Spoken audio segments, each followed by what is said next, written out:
Sabtu baru ni, Amerika Syarikat lakukan satu lagi serangan ke atas bot Venezuela yang menjadikan total serangan yang telah dilakukan kepada 4 buah bot.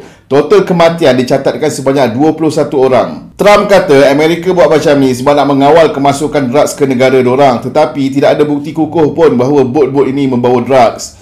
Nicolas Maduro, Presiden Venezuela, cakap Amerika buat macam ni sebab nak turunkan dia daripada mempunyai pengaruh di dalam pemerintahan dekat sana. Rusia memberikan solidariti dengan Venezuela dan kata apa Amerika Syarikat lakukan dekat sana boleh destabilize Caribbean punya region. Selain itu, Donald Trump juga cakap sebab bot tak boleh digunakan untuk membawa drugs ke negara dorang mula menggunakan laluan darat dan Amerika kata dorang akan crack down land route pula lepas ni.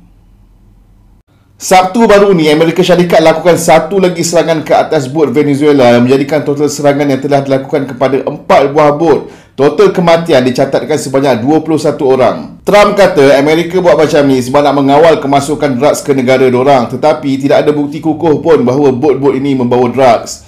Nicolas Maduro, Presiden Venezuela, cakap Amerika buat macam ni sebab nak turunkan dia daripada mempunyai pengaruh di dalam pemerintahan dekat sana. Rusia memberikan solidariti dengan Venezuela dan kata apa Amerika Syarikat lakukan dekat sana boleh destabilize Caribbean punya region. Selain itu, Donald Trump juga cakap sebab bot tak boleh digunakan untuk membawa drugs ke negara dorang mula menggunakan laluan darat dan Amerika kata dorang akan crack down land route pula lepas ni.